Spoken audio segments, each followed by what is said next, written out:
Yes, welcome back again to another episode with me, the one and only, the true Yaya Chino Falachi. Yes, it's me coming to you live today from Gold Coast, Australia, talking about one of the biggest scams in world football, in my opinion. Declan Rice to Arsenal for £105 million, confirmed by the great one Fabrizio Romano, David Ornstein, and more.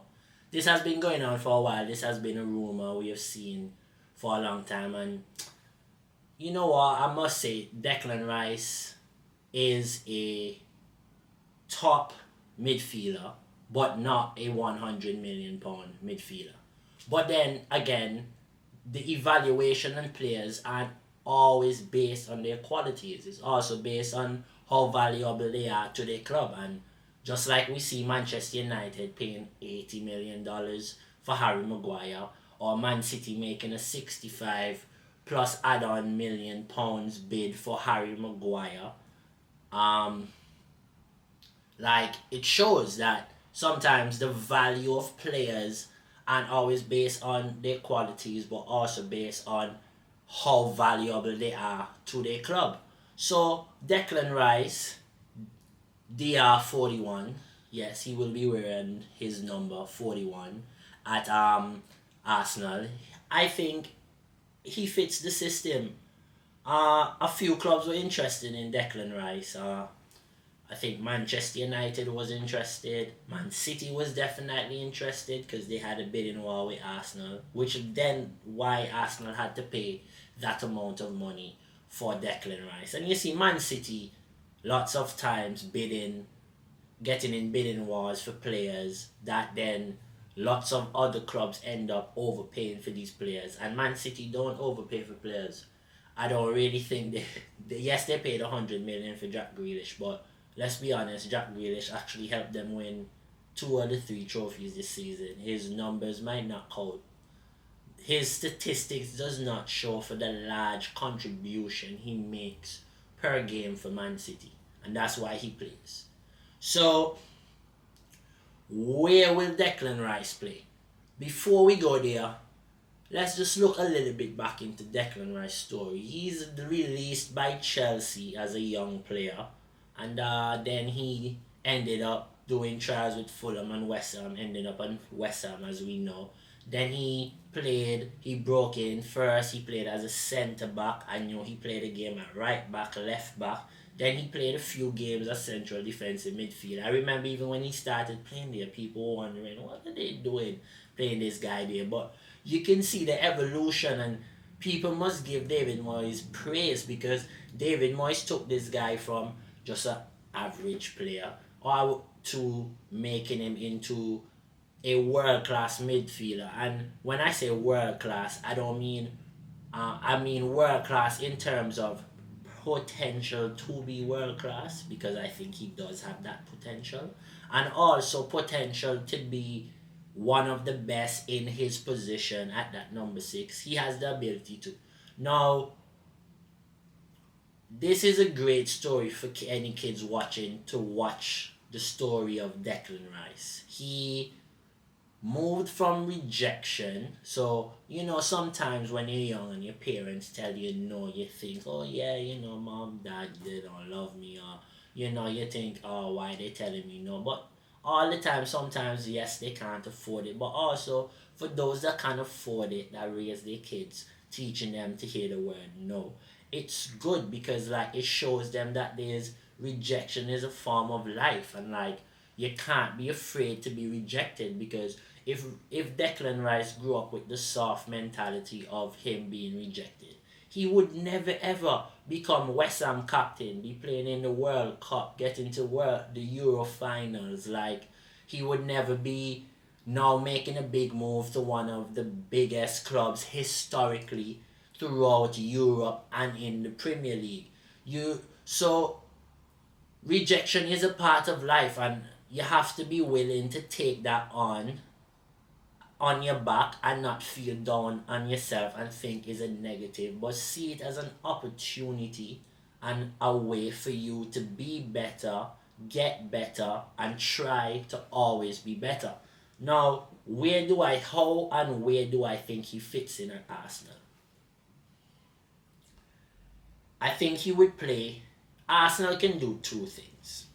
Arsenal can either play Declan Rice as a sitting six with Havertz and Odegaard playing in front of him. I can see that as a potential. I can also see Declan Rice playing next to Jorginho. Declan Rice being the ball winner, the aggressor, getting forward while Jorginho controls the play. I can see Havertz starting up top as Gabriel Jesus goes left and Saka to the right. I can see that as a massive possibility. I can also see a possibility where, because especially with Havertz playing up front, why I can see that as a big possibility is with Jesus going wide is because Arsenal wants to dominate the ball. Kai Havertz coming to the ball allows Saka and allows Gabriel Jesus to be running in behind more, like that Liverpool type when Firmino was at his top. But now you have Odegaard getting on it, you have Havertz getting on it, you have Declan Rice pressuring and allowing these guys to freely get around the pitch. I feel that might be a way also because Arteta got Jorginho. People think for him to be on the bench, but I think it's for him to come and control the pace of how Arsenal play football games, and especially the inclusion of Jurien Timber, who we will be bringing out a video for him as well. It shows the evolution of Arsenal, and that's why I think Declan Rice would play either at the six when he wants to play Havertz with Odegaard, or when he wants to play Havertz up top. I can see Jorginho playing in there with Declan Rice as a double pivot, especially against teams really going in the transition like Manchester United and against the Arsenals. I'm not the Arsenals, but the Man Cities and teams who's really good in transition as well is Brighton. Teams like that.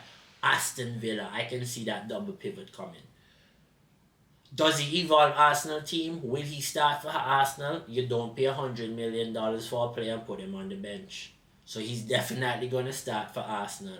How Arsenal works around what Declan Rice bring for them. I think if you invest $100 million on a player, you know exactly what you want to do with him, why you want him, where you play him, and how you evolve your team around him.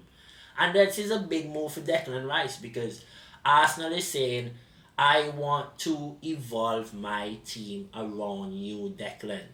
Now, people say about Declan Rice, he doesn't score lots of goals.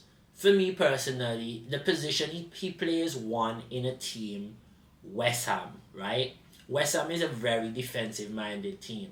A 1-0, a 2-0 for West Ham is major, and most times they're playing behind the ball, so he's screening the defense. He's also in England team also screening the defense lots of times because England doesn't play on the front foot. Now, when you look at this statistic, right? Tactically, it shows that he has never played in a team that has been on the front foot. So people have this sort of people are thinking, or they have this reservation about Declan Rice, that Declan isn't good enough to play in a team that controls the ball. He's not good enough on the ball. He doesn't score enough goals. He doesn't get enough assists. But you see, later down into the season for West Ham, when he was playing, when West Ham won the Conference League, as we know, Declan Rice wasn't the best defensive midfielder on the pitch. He was one of. He was actually not better. I wouldn't say he wasn't the best on the pitch. I think he was actually the best in that position on the pitch that day. But in terms of, is he that much better than a suffering Amrabat? I don't really see that much of a difference. So it kind of just shows that I have reservations about Declan Rice, but I can also see the potential that he brings and what he can bring to Arsenal and what he can allow the rest of the creative players in Arsenal to do. And that is why I see this by, if I had to say I would give this transfer a rating, I would say I would say Declan Rice to Arsenal, a 9 out of 10 for me. Just because of what he can help the team to evolve to. And it's going to be good to see what Arteta evolves Declan Rice into, because Arteta was somewhat of that sort of midfielder. Get on the ball, box to box. When before he came to like Arsenal, he wasn't crazy scoring goals, and then he started getting goals, and so I want to see what Arteta does with Declan Rice. I'm really, really, really looking forward to see this connection, this duo work, because I feel like Arteta is going to evolve this young man into a brilliant, brilliant midfield player. I think he has the potential to be great. I think he has the potential to reach to the top. And I just want to give a shout out there to England, who has now have three of their young players. Well, Jack Grealish, okay, a bit older, but when you look at Jude Bellingham, Declan Rice, and you have now you have Jack Grealish, who went for 100 million. That's three of their players going for $100 million, and it shows the quality that they have in their squad. So let's just understand that England is on their way up. They just won the Euros, and they're there. They're coming with something big. England, they have a generations upon generations of dominance coming, and I think Declan Rice is and Jude Bellingham, watching them this transfer window, has just showed the world can see it as well. Don't forget to like, share, and subscribe to the page. Keep coming back, keep watching videos. Don't forget to send me direct messages. Hit me up on Instagram, wherever you can. Get in contact with me. Let me know the kind of videos and footage and content you want me to bring out for you. And also help me to get to 1,000 subscribers as quick as possible. Yes, it's been the only Yaya Chino Falachi with you today. Have a good one.